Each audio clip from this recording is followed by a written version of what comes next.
Boa noite, estamos chegando, o programa Jogo Aberto pela TV Tarobá de Londrina. Hoje, às 19 horas, estamos aqui começando a falar com você. Semana de trânsito. Estamos vivendo um momento importante de reflexão, um momento de educação, conscientização.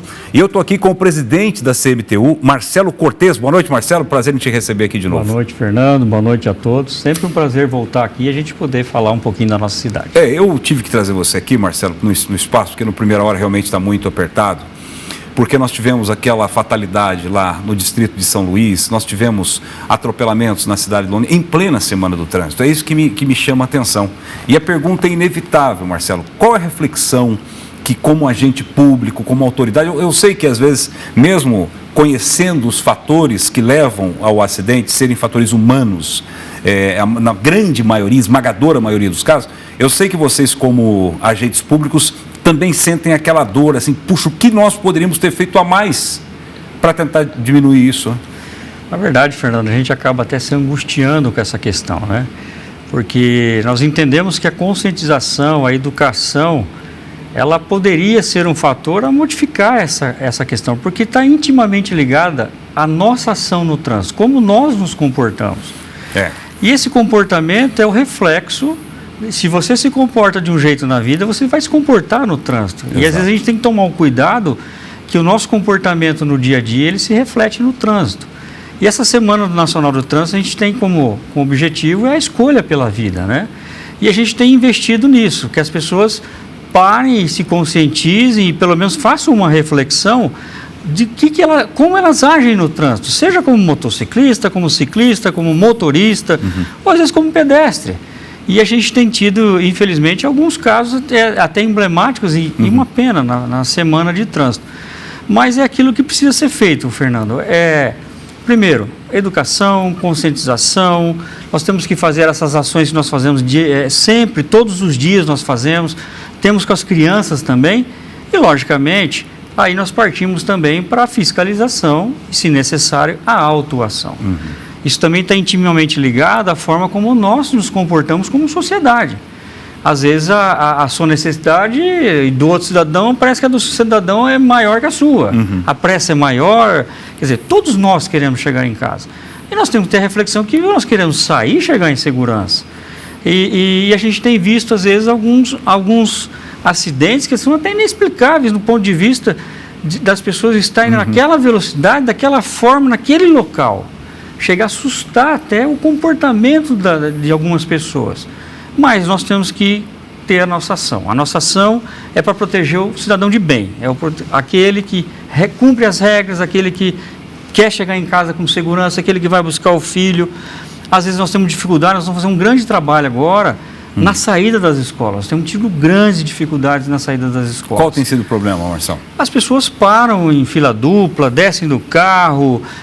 Aí tem um cidadão que está passando na rua e não está levando o filho, aí já começa uma discussão. Nós temos tido casos de brigas, às vezes, na frente de escolas. Pai brigando com pai, ou até discussão. Às vezes até um motorista que nem tem nada com a escola ali, mas ele está passando naquela rua e acaba se zangando e acaba... enfim, nós temos nossas atribulações, né? E essas atribulações, elas não podem ser descontadas no trânsito. Por quê? Diferentemente de um videogame, diferente de uma vida virtual, é a vida real. Exatamente. E às vezes a gente paga com a vida, é isso que a gente não quer, né, Fernando? Marcelo, vou pontuar algumas questões assim para a gente fazer lógico. ping-pong. Vamos lá, motociclistas. Por que aumentou o número de mortes, infelizmente, né, lamentamos, de motociclistas? Eu te perguntaria mais, esses motociclistas, eles estão em atividade de trabalho na maioria das vezes ou não necessariamente? Fernando, o que aconteceu? Cresceu muito o número de motociclistas, né? Até pela questão do próprio preço da gasolina, às vezes a pessoa não quer ir de ônibus, o deslocamento, enfim, as pessoas passam a utilizar a moto. E a moto, ela tem uma insegurança natural, que você passa a ser o anteparo, né? E também há os abusos. Então, nós também não podemos vilanizar. Os motociclistas são os problemas. Não. De nenhuma forma. Só que você vê abusos até pela facilidade de locomoção do motociclista, você vê que às vezes alguns passam sobre a calçada, onde é cadeirante, rampa de cadeirante, às vezes não quer dar uma volta na quadra e desce a rua contramão. E isso tudo possibilita ocasionar transtornos e, por que não, acidentes. E essas pessoas, quando acidentadas, elas passam a ser ou vítimas, no sentido de machucar, de ficar afastado de um trabalho, ou como no óbito. Infelizmente, esse ano, o nosso número de mortes de motociclistas cresceu em muito, mas também está intimamente ligada às ações e o comportamento dos nossos motociclistas. Então, nós fazemos ações diretas com os nossos motociclistas. Para quê? Para que eles se conscientizem. Também fazemos blitz, Fernando. Às vezes, há pessoas que reclamam da blitz. Porque prende o trabalhador. Gente, primeira coisa, quando você compra um carro, você tem que saber que existe sobre o carro, incide um imposto, incide a manutenção, incide os cuidados que você tem que ter com o veículo. Exato. Lógico, ninguém quer punir ninguém, mas também você não pode deixar, às vezes, um veículo que não tem as mínimas condições estar trafegando no meio de outras pessoas que infelizmente, cumprem as regras, que são a grande maioria. Então, nós temos que também ter essa conscientização. Às vezes, nós paramos em blitz, se você vê alguns casos emblemáticos que nós temos em blitz, é assustador. De motos com 500 autuações. Nossa. Carros com 300 autuações. E como que esse pessoal está circulando? Circula, não paga IPVA, às vezes o documento não é documento frio, às vezes carros que estão com busca e apreensão em outro estado. Nossa. Enfim, e essas pessoas, com esse comportamento, não só de burlarem a lei no sentido do pagamento ou não de impostos, mas sim, elas se sentem motivadas a cometerem abusos. E esses abusos acabam acontecendo e matando uma pessoa que não tem nada com isso, um cidadão de bem. É a famosa sensação de impunidade, né? De impunidade. Será que um bloqueio de dispositivo, por exemplo, mediante o não pagamento, será que poderia ser uma saída?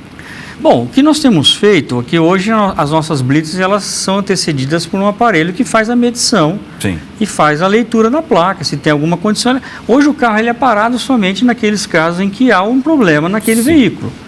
Mas também há blitz em que nós paramos as pessoas para verificar também a questão da condição do cidadão dirigindo. Há cidadão que está com a carteira suspensa e está dirigindo. Então, assim, às vezes o nosso comportamento também tem que ser condizente com o que a gente cobra dos outros. Muito se cobra do poder público. O poder público também erra e também tem que melhorar e tem que fazer. Mas também como cidadão, como nós nos comportamos? Exato. Onde que eu posso contribuir, né? É isso que nós temos que fazer. Então, a sociedade, isso é um problema da sociedade. Sim, uma doença, né? Uma doença. E você começa a jogar as pessoas no hospital, você deixa de atender, às vezes, numa UPA, você deixa de atender, às vezes, no hospital evangélico. Quantas pessoas entram lá? Eu já tive pessoas conhecidas que iam entrar numa sala de cirurgia e deixaram e foi prorrogada a cirurgia dele de uma doença muito grave por conta de um acidente de alguém que chegou acidentado. Perfeito. Então são coisas que nós podemos evitar, Fernando. E é isso que a gente busca e é isso que a gente quer. Vamos fazer um rápido intervalo, Sim. Marcelo? Daqui a pouco quero abordar com o Marcelo Cortez a questão de Londrina ter rodovias que cruzam o perímetro urbano. Daqui a pouco aqui no Jogo Aberto com o presidente da CMTU.